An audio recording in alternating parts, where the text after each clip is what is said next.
The oak paneled boardroom hummed with attention thick enough to carve. 11 pairs of eyes, ranging from nervous to resigned, were fixed on Eleanor Vance. Her gaze, a steely blue, swept over the quarterly projections displayed on the smart screen. A faint tremor in the data point signifying a dip in the South American market. "Explain this," she commanded, her voice cutting through the hushed air like a sharpened blade. Her finger, adorned with a single platinum band, tapped the screen. "The proposed solution is a 10% reduction in our regional marketing spend. This is not a solution. It's a bandage on a gaping wound." Caleb, the head of global marketing, shifted uncomfortably. "Eleanor, we believe a more aggressive approach risks alienating."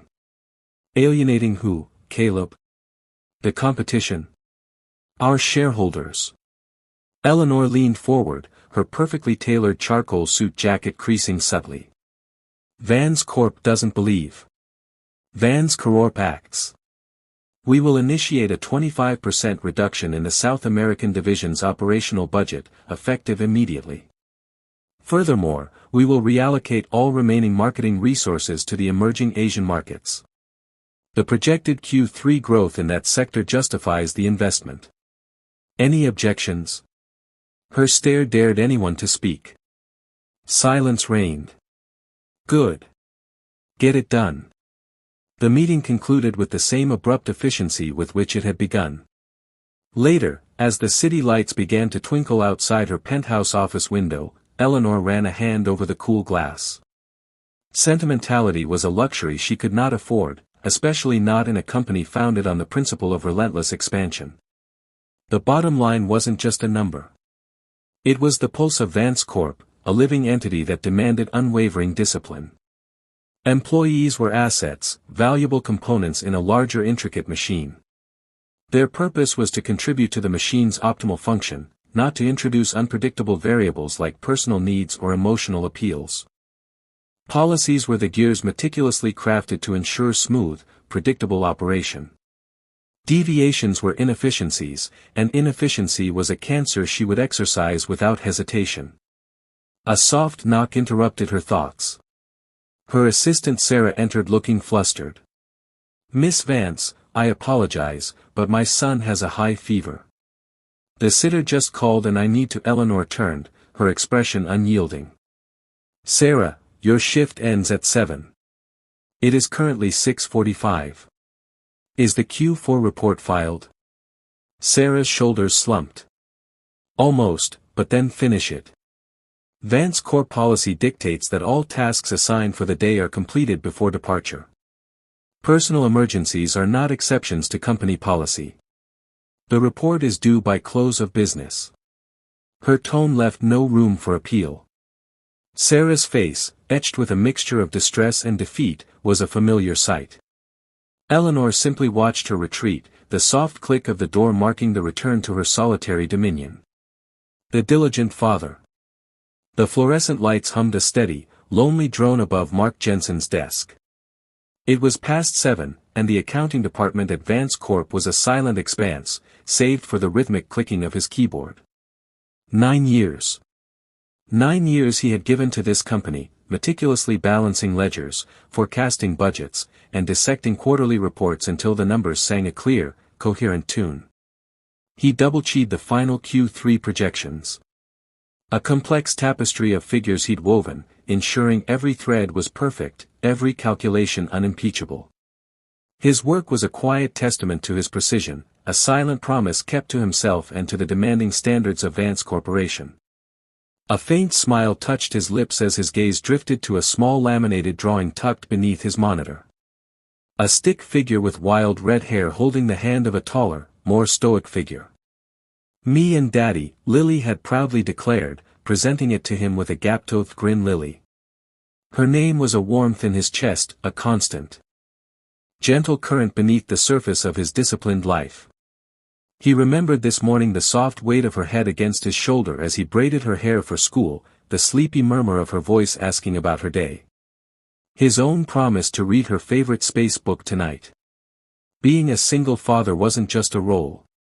It was the core of him, the unwavering anchor in his life. Every late night, every perfectly balanced sheet, every early morning rush was for her. A brick laid in the foundation of their small, secure world. He pulled up his attendance record, a digital scroll of flawless consistency stretching back years. Not a single sick day, not a late arrival, not an absence. It was a point of quiet pride, not a boast, but a confirmation of his unwavering reliability. He was the man who showed up, who delivered, who never faltered. A sense of responsibility, deep and unyielding, settled over him. He closed the spreadsheet, powered down his computer, and gathered his things. The silence of the office amplified the soft rustle of his jacket. He was tired, but the thought of Lily waiting for him filled him with a renewed purpose. He locked his office door, the click echoing in the deserted corridor, and stepped out into the cool evening air, ready to transition from dedicated employee to devoted father. The night held the different kind of balance he was eager to keep. A simple request. The fluorescent lights of Vance Corp hummed their usual monotonous tune as Mark Jensen meticulously reviewed the final figures for the quarterly report. 9 years of unwavering dedication, never a missed deadline, never a sick day that wasn't immediately made up. He smoothed the edges of the crisp white form he'd held on to all morning. A request for a single day off. His heart hammered a rhythm against his ribs that felt strangely out of sync with the quiet office. He'd typed out his reasoning with careful precision to attend daughter Lily Jensen's inaugural school play. The Whispering Woods. Performance details attached. He even included a detailed schedule of how he'd front-loaded his work, ensuring absolutely no disruption to his tasks. Swallowing hard, Mark rose and walked. The familiar path to Eleanor Vance's executive assistant's desk, placing the form gently on the polished mahogany. "For Miss Vance, please," he murmured, his voice a little hoarse. "It's for the 23rd.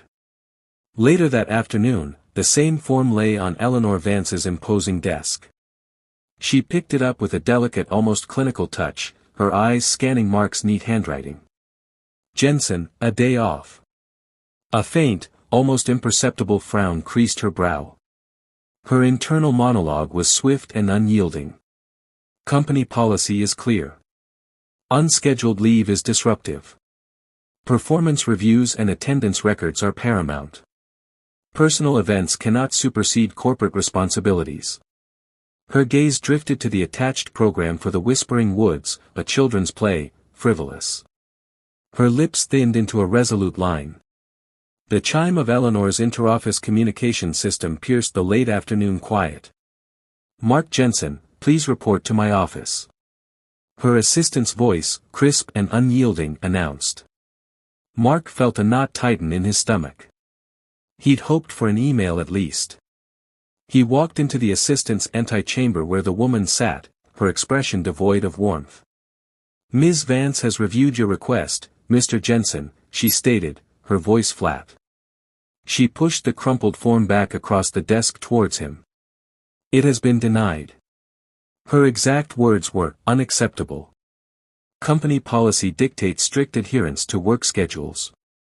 Any absence on the 23rd will be considered unexcused and will result in disciplinary action." The air seemed to grow heavy, pressing down on Mark. His meticulously planned day, Lily's shining moment, all dissolving into Eleanor's cold, dismissive words. He picked up the rejected form, its corners now bent, feeling a cold dread seep into his bones. The choice. The vibrant crayon drawing, a lopsided sun, a stick figure clutching an oversized balloon, lay on the kitchen counter, a bright, searing reminder. Lily's scrolled signature, barely decipherable, was underlined with 3 hearts.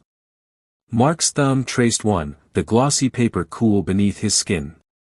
Eleanor's curt email, denying his day-off request, replayed in his mind, each word a percussive blow. Operational necessity. Your presence is required. This wasn't mere inconvenience. It felt like a direct assault on the promise he'd made to Lily to attend her school's annual parent Palua, her first big performance. A thick icy dread washed over him. His career, the stability he'd painstakingly rebuilt after Sarah's death, now felt like a fragile pane of glass, poised to shatter. He closed his eyes, picturing Eleanor's unyielding gaze, the way she dismissed his 9 years of perfect attendance as utterly insignificant. One day, he murmured, the words tasting like ash. One single day for my daughter. When he opened his eyes, the drawing still radiated an innocent joy, starkly at odds with his internal maelstrom. This wasn't merely about a day off.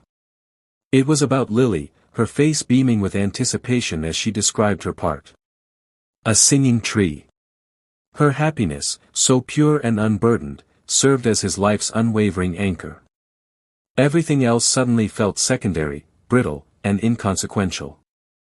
No, he whispered, the decision crystallizing within him. The company, Eleanor, the looming fallout, it all receded, replaced by the vivid image of Lily's hopeful eyes. He wouldn't let her down, not for a job, not for anything. He would face the consequences, whatever they entailed. He would stand firm. Later that evening, after her bath, Lily skipped into the living room, her damp curls framing her face. "Daddy, are you coming to Parent Palua?" she chirped, her voice a hopeful melody. Mark knelt, pulling her into a tight embrace, inhaling the sweet scent of strawberry shampoo. "Yes, sweet pea," he said, his voice thick with emotion. "I'll be there. I wouldn't miss it for the world." Her face ignited, brilliant as a miniature sun. She squeezed him back, a small, powerful hug. "Yay!" she cheered. Pulling away to perform a joyful little jig. Mark watched her, a quiet strength settling deep in his chest. The path ahead might be rocky, but witnessing her unadulterated joy, he knew he'd made the only choice that truly mattered. The termination. The crisp ring of the intercom startled Eleanor, breaking the silence of her meticulously organized office. "Miss Vance, Mark Jensen is not at his desk this morning," her assistant's voice stated, devoid of inflection. Eleanor's jaw tightened.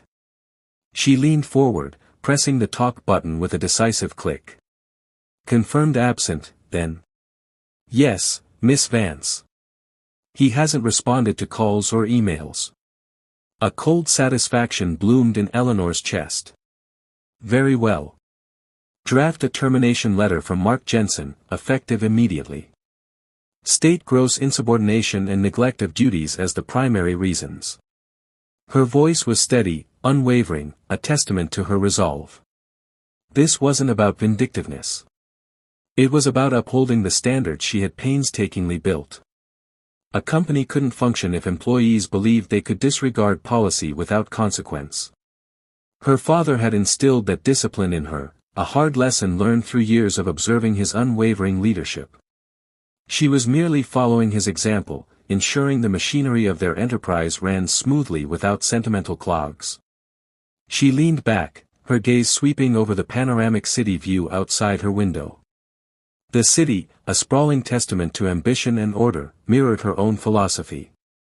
There was no room for exceptions, no space for individual whims to disrupt the collective rhythm. Mark Jensen had made his choice, and now he would face the consequences. This was just business, a necessary excision to maintain the health of the whole. She felt a surge of professional pride, a silent commendation for her own decisive leadership. Miles away, the vibrant notes of a flute soared through the ornate theater, weaving a tapestry of sound that held Mark and Lily captive. Lily, her small hand nestled in his, leaned forward, her eyes wide with wonder as the dancers twirled across the stage. A genuine smile softened Mark's face. A rare sight in recent weeks. He squeezed Lily's hand gently, her infectious joy washing away the knowing dread of yesterday. The world outside the velvet seats and gilded proscenium arch seemed to fade, replaced by the magic unfolding before them. For this brief, precious moment, the weight of responsibility and the looming shadow of his denied request were forgotten. He was simply a father, sharing a moment of pure delight with his daughter, utterly unaware that the delicate balance of his life had already begun to crumble, dictated by a cold voice and a decisive click. The gala and the glimpse. The ballroom of the Grand Hyatt shimmered, a symphony of hushed conversations and clinking crystal. Eleanor, resplendent in an emerald gown that caught the ambient light with every subtle movement, navigated the throng with practiced ease. Her smile, a carefully cultivated blend of warmth and professionalism, never wavered as she exchanged pleasantries with city council members, venture capitalists, and the usual philanthropic elite. Each handshake, each brief sparkling interaction was a strategic move, a quiet affirmation of her place, a silent plea for a nod of approval from the man who mattered most tonight.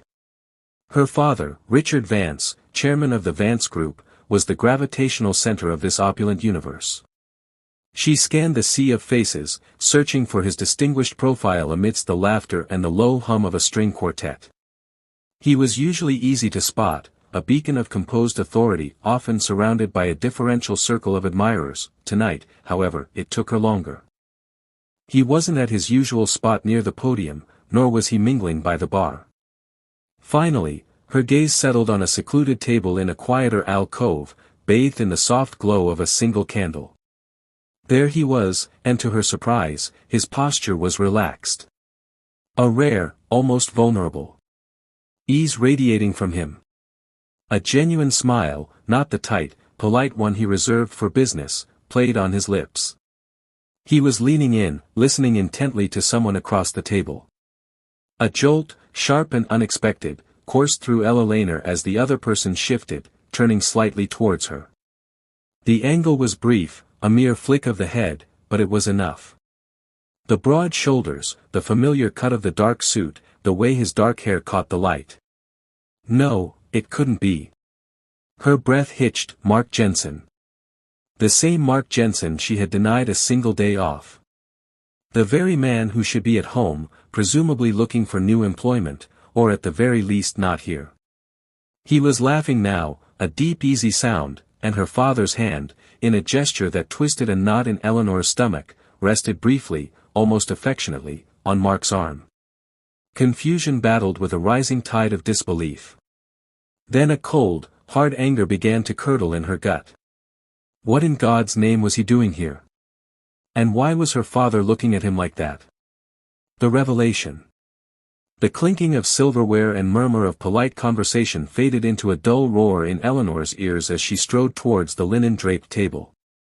Mark, his head thrown back in laughter, his hand resting lightly on her father's arm, looked utterly at ease. A knot of cold fury tightened in Eleanor's stomach. She stopped abruptly beside them, casting a long accusatory shadow over their shared mirth. Mark, she said, her voice cutting through the ambient noise like a shard of glass.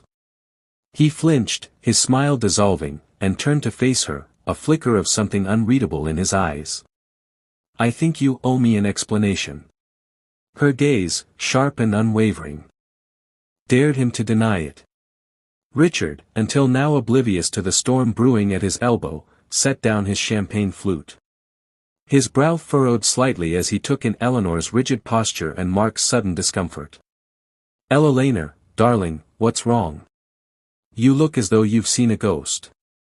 He then turned to Mark, a warm, indulgent smile returning to his face. Mark, you haven't properly met my daughter, Ella Laner, though I imagine you two have crossed paths. The casualness of his tone, the way he looked at Mark as if he were a valued friend rather than a recently dismissed employee, made Eleanor's blood run cold.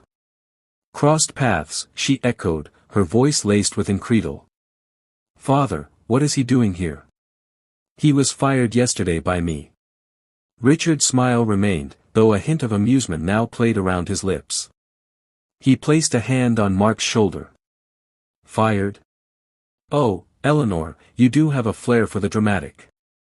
Mark isn't simply here. He's been an invaluable advisor to me for months now. Eleanor stared dumbfounded. The sophisticated hum of the room, the soft glow of the chandeliers, all seemed to blur. An advisor? She managed, the word a strained whisper. Richard nodded, his gaze softening as he looked at Mark. Indeed, quietly, diligently, he's been working with me on the Vance Legacy philanthropic project, a brilliant mind dedicated to making a real difference. He's been handling the entire operational framework. I specifically asked him to keep it under wraps, to avoid unnecessary fanfare until we were ready for the official announcement. His integrity, his commitment, it's truly commendable. He turned to Eleanor, his earlier amusement gone, replaced by a profound disappointment. You see, Eleanor, while you were busy upholding company policy, Mark was busy changing the world. The clink of crystal against the hum of conversation was a dull backdrop to Eleanor's unraveling.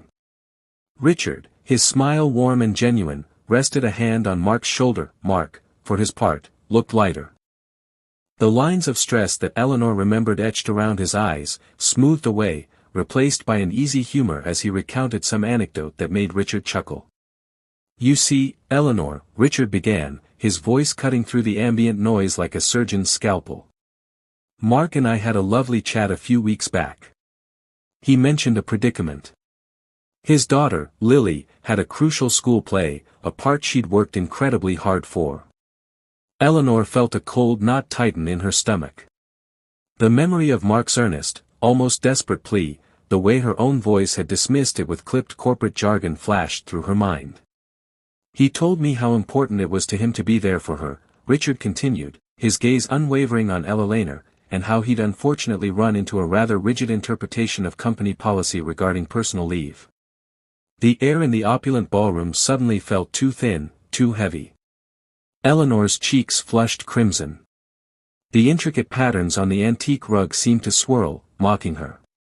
It struck me, Richard said, a thoughtful expression on his face, that a man who dedicates himself so completely to his child, to something so fundamental as family possesses a rare kind of integrity, a man who understands true value beyond the bottom line. He paused, allowing the words to hang in the air, a silent indictment. Vance Cororp unfortunately wasn't equipped to appreciate that particular strength in Mark, but I personally found it invaluable. He turned to Mark, a benevolent smile lighting his features. So I offered Mark an advisory role, consulting on my personal investment portfolio.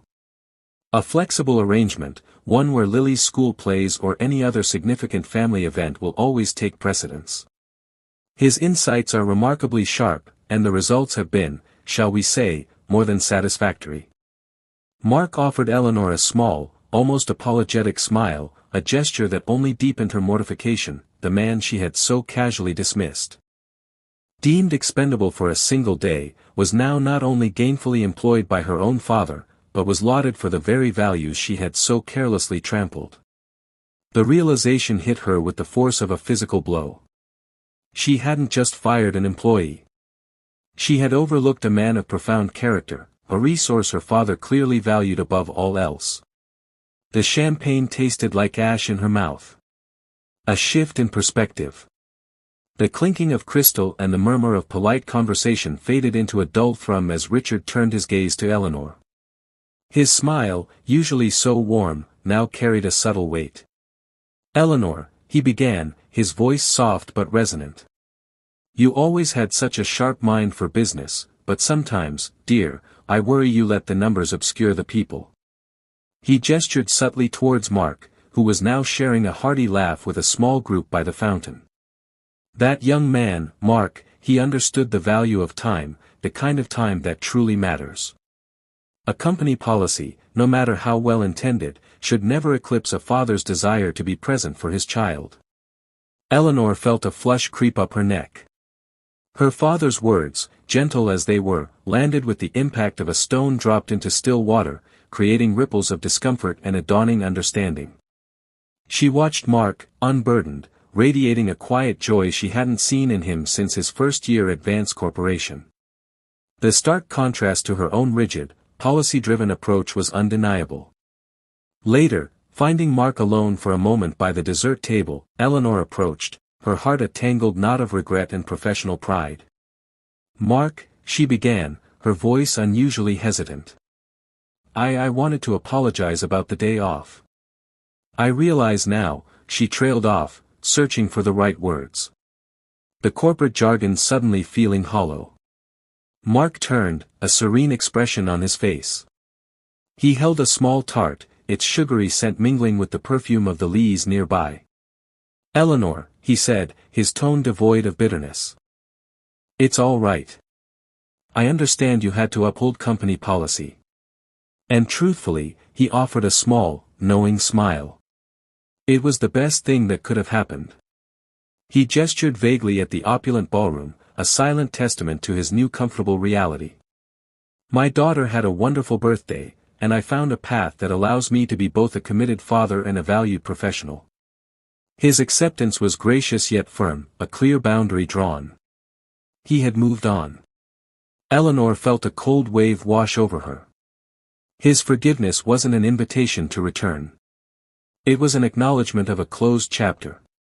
The realization hit her with unexpected force. She mumbled a goodbye, and excusing herself from the lingering guests, walked out into the cool night air. The city lights blurred as she hailed a cab.